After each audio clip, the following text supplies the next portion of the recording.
Hi all, this is the continuation of our uh, phases of EDLC.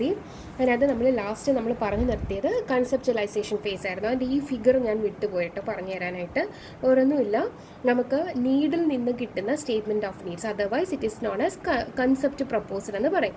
ഈ കിട്ടുന്ന concept പ്രപ്പോസലിനെ നമ്മൾ കൺസെപ്ച്വലൈസേഷൻ ഫേസിനകത്തേക്ക് ഇട്ട് കഴിയുമ്പോൾ 2 ആക്ടിവിറ്റീസാണ് ചെയ്യുന്നത്. പ്ലാനിങ് ആക്ടിവിറ്റീസും ഒന്ന് അനാലിസിസ് ആൻഡ് എസ്റ്റിമേഷൻ ആക്ടിവിറ്റീസും. ഈ പ്ലാനിങ് ആക്ടിവിറ്റീസിനകത്ത് വരുന്ന 3 കാര്യങ്ങളാണ് planning for next phase, resource planning, risk management planning. Analysis and estimation ആക്ടിവിറ്റീസിനകത്ത് വരുന്ന 3 കാര്യങ്ങളാണ് cost benefit analysis, feasibility study and product scope. It is not a type, I think it is a product scope. Okay, പിന്നെ ഇതെല്ലാം ചെയ്ത് കഴിഞ്ഞാൽ report ആർക്കാണ് കൊടുക്കുന്നത്? നമ്മുടെ പ്രോജക്റ്റ് നമ്മൾ സ്പോൺസർ ചെയ്യുന്ന ആളിനായിരിക്കും കൊടുക്കുന്നത്. അപ്പോൾ അയാൾ എന്ത് ചെയ്യുന്നുണ്ട്? റിവ്യൂ ചെയ്യുന്നു, അപ്രൂവ് ചെയ്ത് വിടുന്നു. ഓക്കെ, ഇത്രയും കാര്യങ്ങളാണ് നടക്കുന്നത്. നെക്സ്റ്റ് അടുത്ത നമ്മുടെ ഫേസാണ് അനാലിസിസ് ഫേസ്. നോക്ക്, അനാലിസിസിനകത്ത് വരുന്നത് requirement analysis phase starts immediately after the document submitted during the conceptualisation phase. Conceptualisation ഫേസിൽ നമ്മളൊരു റിപ്പോർട്ട് സബ്മിറ്റ് ചെയ്തു, നമ്മുടെ പ്രോജക്റ്റ് സ്പോൺസർ അതിനെ അപ്രൂവ് ചെയ്ത് കഴിഞ്ഞാൽ നേരെ നമ്മൾ പോകുന്നത് റിക്വയർമെൻറ്റ് അനാലിസിസിനകത്തേക്കായിരിക്കും. റിക്വയർമെൻറ്റ് അനാലിസിസ് 3 ആയിട്ട് അങ്ങ് ഡിവൈഡ് ചെയ്യുന്നുണ്ട്. Analyse and document functional and non functional requirements. നമ്മൾ ഡോക്യുമെൻറ്റിനകത്ത് നമ്മൾ അനലൈസ് ചെയ്യും എന്തൊക്കെയാണ് ഫങ്ഷണൽ, എന്തൊക്കെയാണ് നോൺ ഫങ്ഷണൽ റിക്വയർമെൻറ്റ്സ് എന്ന്. അതൊരു സ്റ്റെപ്പ്. ഇനി ഇൻ്റർഫേസ് ഡെഫിനിഷൻ ആൻഡ് ഡോക്യുമെൻറ്റേഷൻ, അത് അടുത്ത ഫേസ്. ഇത് ഓരോന്നും നല്ല ഡിസ്ക്രൈബ് ചെയ്ത് തന്നെ പഠിക്കാനുണ്ട്. Last one is define test plan and procedures.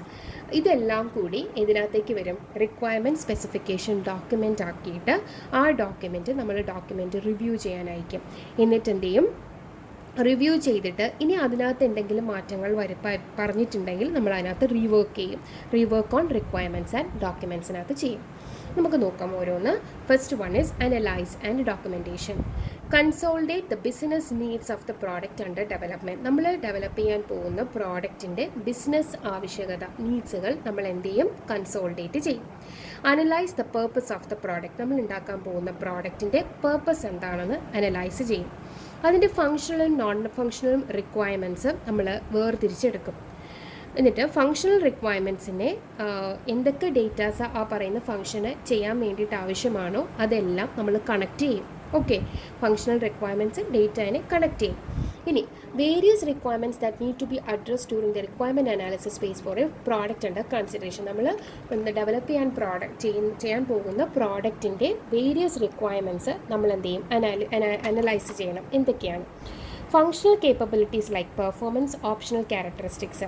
അതായത് അതിൻ്റെ പെർഫോമൻസ്, നമ്മൾ ഉണ്ടാക്കാൻ പോകുന്ന പ്രോഡക്റ്റിൻ്റെ പെർഫോമൻസ് ആൻഡ് ഓപ്പറേഷണൽ ക്യാരക്ടറിസ്റ്റിക്സ്, ഇങ്ങനെയുള്ള കാര്യങ്ങളാണ് ഫങ്ഷണൽ കേപ്പബിലിറ്റീസ് കൊണ്ട് ഉദ്ദേശിക്കുന്നത്. അത് അനലൈസ് ചെയ്യും. ഇനി എന്തൊക്കെയാണ് ക്വാളിറ്റി ആട്രിബ്യൂട്ട്സ് ആയിട്ട് പറയുന്നത്? ഓപ്പറേഷണൽ ആട്രിബ്യൂട്ട്സ് എന്തൊക്കെയാണ്, നോൺ ഓപ്പറേഷണൽ ക്വാളിറ്റി ആട്രിബ്യൂട്ട്സ് എന്തൊക്കെയാണെന്ന് സെപ്പറേറ്റ് ചെയ്യും. Product external interface requirement. നമ്മുടെ പ്രോഡക്റ്റിനെ വേറെ ഏതെങ്കിലും എക്സ്റ്റേണൽ ഇൻ്റർഫേസുമായിട്ട് ഇൻ്റർറിലേറ്റ് ചെയ്യേണ്ട കാര്യം, അതായത് ഇൻ്റർഫേസ് ചെയ്യേണ്ട കാര്യമുണ്ടോ എന്ന് നോക്കും. നമ്മൾ ഓരോ ഫംഗ്ഷന് വേണ്ടിയിട്ടും നമുക്ക് എന്തൊക്കെ ഡേറ്റാസാണോ ആവശ്യമായിട്ട് വരുന്നത് ആ ഡേറ്റ റിക്വയർമെൻറ്റ്സ് നോക്കും. നമ്മൾ യൂസർ മാനുവൽസ്, ഇതിൽ നിന്നാണ് നമ്മൾ ലാസ്റ്റ് ഫൈനലൈസ് ചെയ്യാൻ പോകുന്നത്. User manuals. ഇനി ഓപ്പറേഷണൽ റിക്വയർമെൻറ്റ്സ്, മെയിൻ്റനൻസ്, എവിടെയൊക്കെയാണ് മെയിൻ്റനൻസ് റിക്വയർമെൻറ്റ്, പിന്നെ ജനറൽ അസംഷൻസ്. ഓക്കെ, ഇനി ഫസ്റ്റ് വൺ ആണ്. ഇത്രയും കാര്യങ്ങളാണ് നമ്മുടെ ആദ്യത്തെ ആയിട്ടുള്ള analyse and document functional non functional റിക്വയർമെൻറ്റ്സിനകത്ത് വരുന്നത്. അടുത്ത interface definition and documentation. The embedded product under consideration may be standalone or it can be a part of a large distributed system. ഒന്നെങ്കിൽ നമ്മുടെ എംബഡഡ് പ്രോഡക്റ്റ് അത് മാത്രമായിരിക്കും, വേറൊരു പ്രോഡക്റ്റുമായി, അല്ലെങ്കിൽ ഒരു കംപ്ലീറ്റ് വലിയൊരു സിസ്റ്റത്തിൻ്റെ ഒരു ചെറിയ ഭാഗമായിരിക്കത്തില്ല. ചിലത് ഒരൊറ്റ പ്രോഡക്റ്റ് തന്നെയായിരിക്കും. ചിലത് ഒരു വലിയൊരു സിസ്റ്റത്തിൻ്റെ ഒരു കുഞ്ഞു പ്രോഡക്റ്റ് ആയിരിക്കും നമ്മൾ ഡെവലപ്പ് ചെയ്യുന്ന എംബഡഡ് പ്രോഡക്റ്റ്. അപ്പോൾ അങ്ങനെ വരുന്ന കേസിലാണ് നമ്മളിവിടെ ഇൻ്റർഫേസ് ഡെഫിനേഷൻസ് പറയേണ്ടത്. If it is a part of another system, there should be some interface between the product and other parts of the distributed system. നമ്മുടെ പ്രോഡക്റ്റും ബാക്കിയുള്ള other parts of the distributed സിസ്റ്റമായിട്ട് എന്തായിരിക്കും ഒരു ഇൻ്റർഫേസ് മെയിൻറ്റെയിൻ ചെയ്യണം. In the case of stand alone products there will be some standard interface. അപ്പം stand alone product ആണെങ്കിൽ ചില ഇൻ്റർഫേസ് ഏതൊക്കെയാണ്, സീരിയൽ പോർട്ട്, പാരലൽ പോർട്ട് പോലെയുള്ള ഇൻ്റർഫേസുകൾ മാത്രമേ ഉണ്ടായിരിക്കത്തുള്ളൂ. അപ്പം ഇത് രണ്ടും. ഇനി the interface definition and documentation activity should clearly analyse on the type of interface as well as the data exchange through the interface and should document it. അപ്പം നമ്മുടെ documentation നമ്മൾ ചെയ്യുന്ന സമയത്ത് എന്തൊക്കെ തരത്തിലുള്ള ഇൻ്റർഫേസുകളാണ് അവിടെ വരുന്നത്, എന്തൊക്കെ തരത്തിലുള്ള ഡേറ്റാസാണ് ആ ഇൻ്റർഫേസ് വഴി ട്രാൻസ്മിറ്റ് ചെയ്യേണ്ടത് എന്നുള്ള കാര്യങ്ങളെല്ലാം തന്നെ നമ്മൾ ഡോക്യുമെൻറ്റ് ചെയ്ത് സൂക്ഷിക്കണം.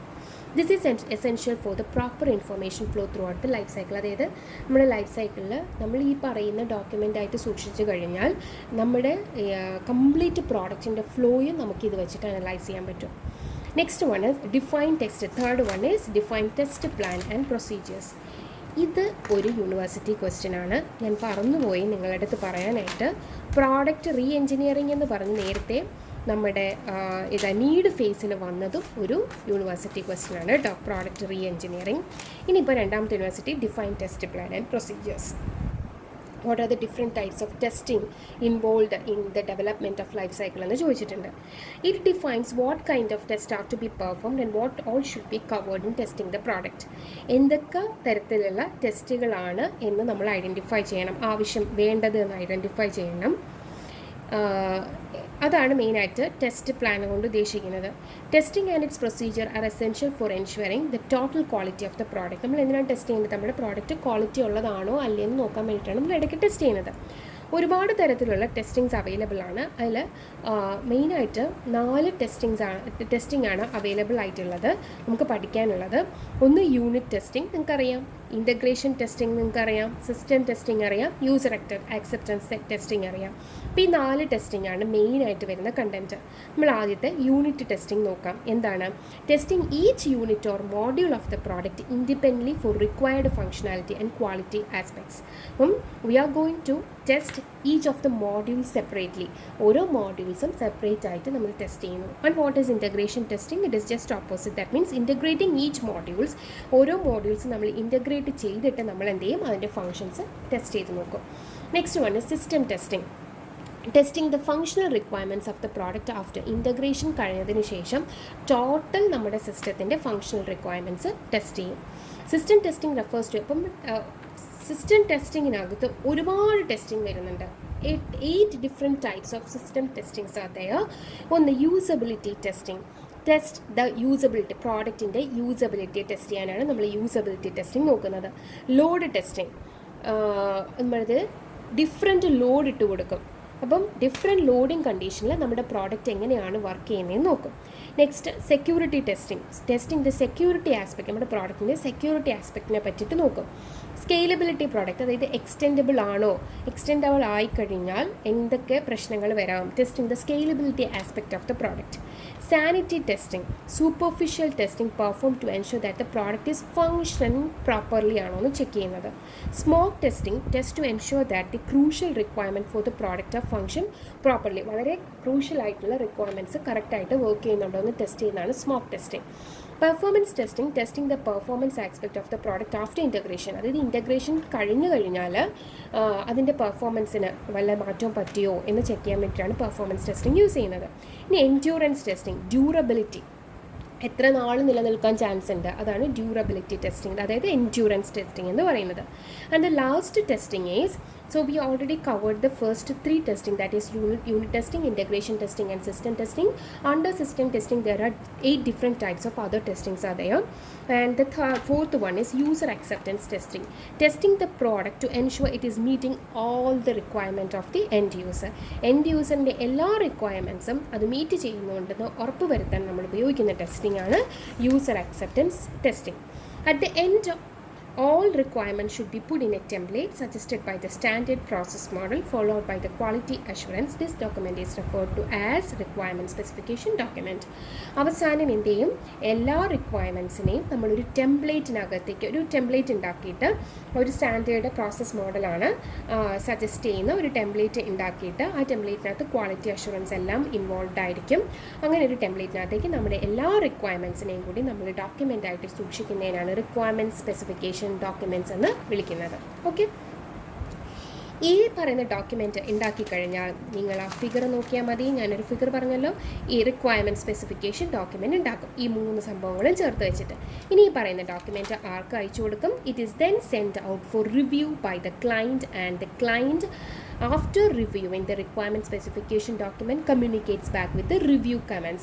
അപ്പം ഈ പറയുന്ന ഡോക്യുമെൻറ്റ് റിവ്യൂ ചെയ്യാൻ ക്ലയൻറ്റിന് അയച്ചു കൊടുക്കുമ്പോൾ ക്ലയൻറ്റ് എന്ത് ചെയ്യും, കുറച്ച് മാറ്റങ്ങളൊക്കെ ചിലപ്പോൾ പറയുകയാണെങ്കിൽ അത് തിരിച്ച് return back some review comments ഇട്ട് കൊടുക്കും. ആ പറയുന്ന റിവ്യൂ കമൻസിനനുസരിച്ച് നമ്മുടെ റിക്വയർമെൻറ്റ് അനാലിസിസിനകത്ത് ചില റീവർക്കുകൾ ചെയ്യുന്നു. According to the review commands, more requirement analysis may have to be performed and rework required is performed on the initial requirement specification document. അപ്പോൾ ഇത്രയും കാര്യങ്ങളാണ് നമ്മുടെ തേർഡ് ഫേസായ അനാലിസിസ് ഫേസിനകത്ത് നടക്കുന്നത്. ഇനി ഡിസൈൻ ഫേസ് നോക്കാം. ഡിസൈൻ ഫേസിനകത്ത് product design phase deals with the entire design of the product, taking the requirement into consideration and focus on how the required functionalities can be delivered to the product. അപ്പോൾ നമ്മൾ document ആക്കി വെച്ചിട്ടുണ്ട് റിക്വയർമെൻറ്റ്സിൻ്റെ. ഈ requirements എടുത്ത് വെച്ചിട്ടാണ് നമ്മുടെ പ്രോഡക്റ്റിനെ ഇനി design ചെയ്യാൻ പോകുന്നത്. എന്നിട്ട് നമ്മൾ ചെക്ക് ചെയ്യുന്നുണ്ട് നമ്മുടെ എല്ലാ ഫങ്ഷണാലിറ്റീസും നമ്മൾ ഡെലിവർ ചെയ്യുന്ന പ്രോഡക്റ്റിന് ഉണ്ടായിരിക്കണം എന്ന് ഓരോന്നും ചെക്ക് ചെയ്ത് നോക്കി പോകുന്നത് ഇതിനകത്തു നിന്നാണ്. നമ്മുടെ ഡോക്യുമെൻറ്റ് റിക്വയർമെൻറ്റ് ഡോക്യുമെൻറ്റിൽ നിന്ന് നോക്കി പോകുന്നു. Design phase identifies the application environment and creates an overall architecture of the product. നമ്മുടെ ഡിസൈൻ ഫേസ് മൊത്തത്തിലുള്ള പ്രോഡക്റ്റിൻ്റെ ഓവറോൾ ആർക്കിടെക്ചർ എന്ത് ചെയ്യുന്നുണ്ട്, ഡെവലപ്പ് ചെയ്തെടുക്കുന്നു. Product design start with preliminary design but high level design. അതായത് ഒരു പ്രിലിമിനറി ഡിസൈനിലാണ് പ്രോഡക്റ്റ് ഡിസൈൻ സ്റ്റാർട്ട് ചെയ്യുന്നത്. ഇപ്പോൾ 2 തരത്തിലുള്ള ഡിസൈനിങ് ആണുള്ളത്. ഫസ്റ്റ് ഒരു പ്രോഡക്റ്റ് ഡിസൈൻ സ്റ്റാർട്ട് ചെയ്യുന്നത് അതിൻ്റെ പ്രിലിമിനറി ഡിസൈൻ എന്ന് പറയും, അല്ലെങ്കിൽ ഹൈ ലെവൽ ഡിസൈൻ എന്നും വിളിക്കും. Preliminary design establishes the top-level architecture of the product, lists out various functional blocks required for the product, and defines the input and output for each functional blocks. അപ്പോൾ preliminary ഡിസൈനിനകത്ത് വരുന്നത് നമ്മുടെ പ്രോജക്റ്റിനകത്തുള്ള ഓരോ functions modules ആയിട്ട് divide ചെയ്യുന്നു. ആ ഓരോ മോഡ്യൂൾസിനകത്ത് നമ്മൾ apply ചെയ്യേണ്ട ഫങ്ഷൻസ് എന്താണെന്ന് ഐഡൻറ്റിഫൈ ചെയ്യുന്നു. എന്നിട്ട് ആ മൊഡ്യൂൾ 1 വരുന്ന എന്ത് ഫംഗ്ഷനാണോ ആ ഫംഗ്ഷന് എന്ത് ഇൻപുട്ട് കൊടുക്കണം, എങ്ങനെയാണ് ഔട്ട്പുട്ട് വരേണ്ടത് എന്ന് ഡിഫൈൻ ചെയ്യുന്നു. ഓക്കെ, ഇതെന്ന് പറയുന്ന ഒരു മൊഡ്യൂൾ 1. അതിനകത്ത് ഒരു ഫംഗ്ഷണൽ ബ്ലോക്ക് 1 ഉണ്ട്. അതിനകത്ത് ഞാനൊരു ഇൻപുട്ട് പ്രൊവൈഡ് ചെയ്യുന്നു, ഔട്ട്പുട്ട് കിട്ടുന്നു. അതിനകത്ത് എന്തൊക്കെ കൺസ്ട്രെയിൻസ് ആണ്, എന്തൊക്കെ അസംഷൻസ് ആണ് നമ്മൾ കൊടുക്കുന്നത് എന്നും അവിടെ പറഞ്ഞിരിക്കുന്നു. അടുത്ത മൊഡ്യൂൾ 2, അതിനകത്ത് വരുന്ന ഫംഗ്ഷണൽ ബ്ലോക്ക് 2 എടുത്തു. അതിനകത്ത് ഇൻപുട്ട് കൊടുത്തു, ഔട്ട്പുട്ട് കൊടുത്തു, and what are the constraints and assumptions that we are going to input for the module 2. The same like up to we are going this procedure up to the n blocks, otherwise n modules-നകത്ത് നമ്മളിത് കൊടുക്കുന്നു. On completion of preliminary design complete ചെയ്താൽ, ഇതാണ് preliminary design complete ചെയ്താൽ നമ്മൾ preliminary design document ഉണ്ടാക്കുന്നു. PDD എന്ന് പറയുന്ന preliminary design, എല്ലാം ഡോക്യുമെൻറ്റേഷനാണ്. പ്രിലിമിനറി ഡിസൈൻ ഡോക്യുമെൻറ്റ് നമ്മൾ ഉണ്ടാക്കിയെടുക്കുന്നു. ഇത് ഈ പറയുന്ന ഡോക്യുമെൻറ്റ് നമ്മൾ എൻഡ് യൂസർ അല്ലെങ്കിൽ ക്ലയൻറ്റിന് നമ്മൾ സെൻഡ് ചെയ്യുന്നു. Who come up with need for the product. ആരാണോ ഈ പ്രോഡക്റ്റിൻ്റെ ആവശ്യമായിട്ട് ഉന്നയിച്ചുകൊണ്ട് വന്നത് ആ പറയുന്ന ക്ലയൻറ്റിന് നമ്മൾ ഈ പറയുന്ന പ്രിലിമിനറി ഡിസൈൻ ഡോക്യുമെൻറ്റ് സെൻഡ് ചെയ്യും. ഇഫ് ദ എൻഡ് യൂസർ അത് സമ്മതിക്കുകയാണ് എങ്കിൽ നമുക്ക് അടുത്ത ഡിസൈൻ ഫേസിലേക്ക് പോകാം. അതാണ് ഡീറ്റെയിൽഡ് ഡിസൈനിനകത്തേക്ക് നമ്മൾ പോകും.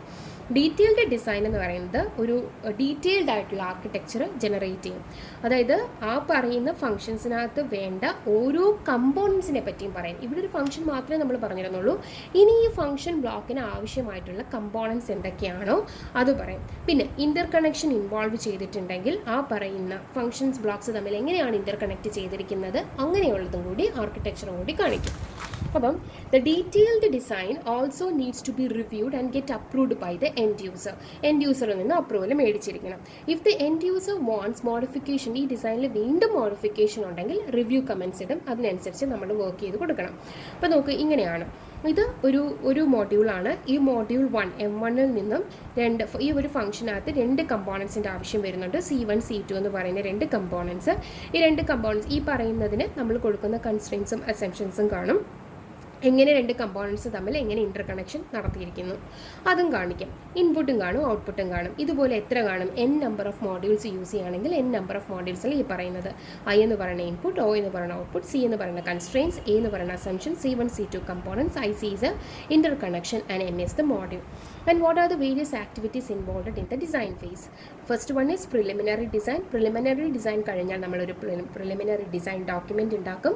ഇത് നമുക്ക് once approve ആയി കഴിഞ്ഞാൽ ഡീറ്റെയിൽഡ് ഡിസൈനിലേക്ക് പോകും. ഡീറ്റെയിൽഡ് ഡിസൈനിൽ നിന്നും ഡീറ്റെയിൽഡ് ഡിസൈൻ ഡോക്യുമെൻറ്റ് നമ്മൾ ക്രിയേറ്റ് ചെയ്യും. അതിൻ്റെ ഇടയ്ക്ക് നമ്മൾ ഓപ്പറേഷൻ മാനുവൽ ഡിസൈൻ ക്രിയേറ്റ് ചെയ്യണം, മെയിൻ്റനൻസ് മാനുവൽ ഡിസൈൻ ക്രിയേറ്റ് ചെയ്യണം, പ്രോഡക്റ്റ് ട്രെയിനിങ് മെറ്റീരിയൽ ഡിസൈനും ക്രിയേറ്റ് ചെയ്യണം. അതായത് എങ്ങനെയാണ് ഓപ്പറേറ്റ് ചെയ്യേണ്ടത് അതിൻ്റെ മാനുവൽ ഡിസൈൻ, എങ്ങനെ പ്രശ്നങ്ങൾ പറ്റിയാൽ എങ്ങനെ മെയിൻ്റനൻസ് നടത്തണം അതിൻ്റെ മാനുവൽ ഡിസൈൻ, എങ്ങനെ ഒരു പ്രോഡക്റ്റിനെ ട്രെയിൻ ചെയ്യാം അതിൻ്റെ ഒരു ഡിസൈൻ. ഇത്രയും കാര്യങ്ങളാണ് different activities that are involve in the design ഫേസിനകത്ത് വരുന്നത്. Okay, next 5th phase is development and testing. In development phase, it transfers the design into a realizable product. ഒരു റിയലൈസബിൾ പ്രോഡക്റ്റിനകത്തേക്ക് നമ്മൾ ഡിസൈൻ ചെയ്ത് വെച്ചിരിക്കുന്ന സംഭവത്തിനെ നമ്മൾ എന്ത് ചെയ്യും? ഡെവലപ്പ് ചെയ്തെടുക്കുന്നു, ഡിസൈൻ ചെയ്യുന്നു. ഹാർഡ്വെയർ സോഫ്റ്റ്വെയർ, അതായത് ഇവിടെ നടക്കുന്നതെന്ന് പറഞ്ഞാൽ ഏതൊക്കെ പാർട്ടുകളാണ് ഹാർഡ്വെയർ, ഏതൊക്കെ പാർട്ടുകളാണ് സോഫ്റ്റ്വെയർ ആണെന്ന് നമ്മൾ തരംതിരിക്കുന്നു. Embedded hardware development refers to the development of the component placement platforms. Embedded firmware development is performed using embedded firmware ആണെങ്കിൽ അത് ഫേംവെയർ ഡെവലപ്മെൻറ്റ് ടൂൾസ് യൂസ് ചെയ്തിട്ട് നമ്മൾ ഡെവലപ്പ് ചെയ്തെടുക്കുക. അതായത് in this development and testing phase we are going to develop the product with the help of the ഡിസൈനിൽ നിന്നും നമ്മൾ എടുക്കുകയാണ്. So from the design we will get an information about what are the functions used and what are the modules that we are going to use. All the information that we are getting from the design phase നിന്നും കിട്ടുന്നു. After getting those information we are trying to separate what are the different software methods and hardware methods involved in developing this particular product. നമ്മൾ separate ചെയ്യും. If it is a hardware development ആണ് എന്നുണ്ടെങ്കിൽ with the help of some hardware development tools we are going to develop it, and if it is a software one we are going to develop it with the help of a firmware development tools വെച്ചിട്ട് കണ്ടുപിടിക്കാം. പിന്നെ നമ്മുടെ ഒരു ഡെവലപ്മെൻറ്റിൻ്റെ ഒരു first impression is the best impression എന്ന് പറയും. അതായത് നമ്മൾ കാണുന്ന ഒരു ലുക്ക് ഉണ്ടല്ലോ, ആ look and feel of a ഡിവൈസിന് വളരെ ഇമ്പോർട്ടൻ്റ് ആണ്. ഓക്കെ, ഇവിടെ ഇനി testing phase can be divide. ഇതാണ് ഡെവലപ്മെൻറ്റ് ഫേസിൽ നടക്കുന്നത്. ഇനി ടെസ്റ്റിംഗ് ഫേസിൽ നമ്മൾ നേരത്തെ നടന്നതുപോലെ തന്നെയാണ് 4 different types of testing are we conducting again. Unit testing, independent testing of ഹാർഡ്വെയറിനെയും ഫേംവെയറിനെയും രണ്ടിനെയും സെപ്പറേറ്റ് ആയിട്ട് ടെസ്റ്റ് ചെയ്യും. യൂണിറ്റ് ടെസ്റ്റിങ്ങിന് ഇൻ്റഗ്രേഷൻ ടെസ്റ്റിംഗ് രണ്ടും കൂടി കമ്പൈൻ ചെയ്ത് വെച്ചിട്ട് ടെസ്റ്റ് ചെയ്ത് നോക്കും. സിസ്റ്റം ടെസ്റ്റിംഗ് ഓവറോൾ ആയിട്ടുള്ള സിസ്റ്റത്തിൻ്റെ ഫങ്ഷണലും നോൺ ഫങ്ഷണാലിറ്റിയും ബേസ് ചെയ്തിട്ട് ടെസ്റ്റ് ചെയ്ത് നോക്കും. യൂസർ അക്സെപ്റ്റൻസ് എന്ന് പറയുന്നത് യൂസർ അല്ലെങ്കിൽ ക്ലയൻറ്റ് മെൻഷൻ ചെയ്ത എല്ലാ ക്രൈറ്റീരിയയും വെച്ചിട്ട് ടെസ്റ്റ് ചെയ്ത് നോക്കും. അയാളുടെ റിക്വയർമെൻറ്റ്സ് എല്ലാം തന്നെ സാറ്റിസ്ഫൈഡ് ആണെന്ന് നോക്കും. Deliverables from the design and the testing phase എന്ന് പറയുന്നത് ആ firmware source code finished hardware ആയിരിക്കും. അപ്പം ഇതിൽ നിന്ന് നമുക്ക് കിട്ടുന്നത് ഫേംവെയർ കംപ്ലീറ്റ് സോഴ്സ് കോഡാക്കി മാറ്റിയിട്ട് അത് ഇതിനകത്തേക്ക് വെക്കും. ഹാർഡ്വെയറും കൂടി ചേർത്തിട്ടായിരിക്കും നമുക്കിതിൽ നിന്ന് കിട്ടുന്ന പ്രോഡക്റ്റ്. വേരിയസ് ടെസ്റ്റ് പ്ലാനുകൾ കാണും. ഒരു ഡോക്യുമെൻറ്റേഷൻ വരുന്നതാണ്.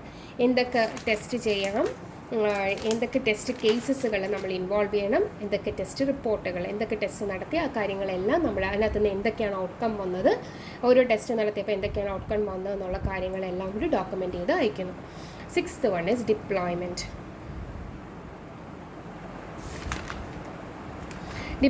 Deployment is the process of launching the first fully functional model of the product in the market or handing over the fully functional initial model to an end user. It is also known as first customer shipping. അതായത് നമ്മൾ product ആദ്യമായിട്ട് നമ്മുടെ മാർക്കറ്റിനകത്തേക്ക് launch ചെയ്യുന്നു. അതായത് ഒരു end user അല്ലെങ്കിൽ ക്ലയൻറ്റിന് നമ്മൾ അത് കൊടുക്കുന്നു. അതാണ് നമ്മുടെ ഫസ്റ്റ് കസ്റ്റമർ ഷിപ്പിംഗ് എന്ന് പറയുന്നത്.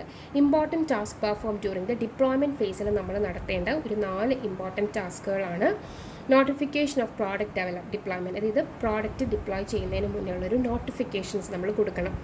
ട്രെയിനിങ് പ്ലാൻ എക്സിക്യൂട്ട് ചെയ്യണം. എന്തെങ്കിലും വന്നാൽ ഫോർ എക്സാമ്പിൾ നമ്മളൊരു സാധനം മേടിക്കുന്ന സമയത്ത് നമുക്ക് യൂസർ മാനുവൽ തരും. അതാണ് ശരിക്കും ട്രെയിനിങ് പ്ലാൻ കൊണ്ട് ഉദ്ദേശിക്കുന്നത്. പിന്നെ എങ്ങനെ പ്രോഡക്റ്റ് ഇൻസ്റ്റാൾ ചെയ്യണം എന്നുള്ളതിൻ്റെ കാര്യം, പിന്നെ product post implementation review. Okay, ഇതിന് ശേഷമുള്ള ഒരു റിവ്യൂ, പോസ്റ്റ് ഇംപ്ലിമെൻറ്റേഷൻ റിവ്യൂ. ഈ 4 കാര്യങ്ങളും നമ്മൾ ഈ പറയുന്ന ഡിപ്ലോയ്മെൻറ്റ് ഫേസിൽ ഇൻവോൾവ് തരും. ഓക്കെ, ഇമ്പോർട്ടൻറ്റ് ടാസ്ക്കാണ് ഈ 4 കാര്യങ്ങളും.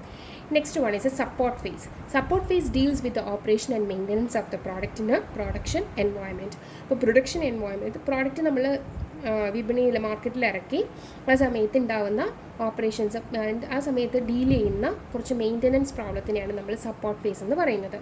Product is scrutinised to ensure that it meets the requirements put forward by the end user or client. അതായത് നമ്മൾ ക്ലയൻറ്റിന് കൊടുക്കുന്ന കാര്യമാണ്. അപ്പോൾ എൻഡ് യൂസർ അല്ലെങ്കിൽ ക്ലയൻറ്റ് പറഞ്ഞ എല്ലാ റിക്വയർമെൻറ്റ്സും കറക്റ്റായിട്ട് വരുന്നുണ്ടോ എന്ന് എൻഷുർ ചെയ്യുന്നത്, അതായത് പ്രോഡക്റ്റിനെ സ്ക്രൂട്ടൻ ചെയ്യുന്നു. Bugs in the product may be observed and reported during the operation phase. എന്തെങ്കിലും ബഗ്ഗുകൾ വന്നാൽ അപ്പോഴും തന്നെ ഓപ്പറേഷൻ ഫേസിനെ വിവരം അറിയിക്കുന്നു. Support should be provided to the end user to fix the bugs in the product. അപ്പം എൻഡ് യൂസറിന് കൊടുക്കുമ്പോൾ എന്തെങ്കിലും ഒരു ബഗ് വന്നു കഴിഞ്ഞാൽ നമ്മൾ, അതായത് ആ പ്രോഡക്റ്റ് അതിനെ സപ്പോർട്ട് ചെയ്യാനായിട്ട് നമ്മുടെ കയ്യിൽ ആൾക്കാരുണ്ടായിരിക്കണം. ഓക്കെ, കസ്റ്റമർ കെയർ പോലെയുള്ള സംഭവമാണ്. അപ്പോൾ എന്തെങ്കിലും ബഗ് വന്ന് നമ്മൾ എന്തെങ്കിലും പ്രശ്നം വന്നാൽ നമ്മൾ അപ്പോഴും കസ്റ്റമർ കെയറിൽ വിളിക്കും. അപ്പോൾ അതുമാതിരി വേരിയസ് ആക്ടിവിറ്റീസ് ഇൻവോൾവ് സപ്പോർട്ട് ഫേസിനകത്ത് വരുന്ന വേരിയസ് ആക്ടിവിറ്റീസ് ആണ്. Set up a dedicated support wing, identify bugs and areas of improvement. Set up a dedicated support wing നോക്കാം. Malfunctioning of the product requires immediate technical attention but support from the supplier. എന്തെങ്കിലും പ്രശ്നം വന്നു കഴിഞ്ഞാൽ technical attention നമ്മൾ provide ചെയ്ത് കൊടുത്തിരിക്കണം. അതായത് supplier നിന്നുള്ള support ഉണ്ടായിരിക്കണം. ഓക്കെ, അടുത്തത് ഹൈ ക്വാളിറ്റി.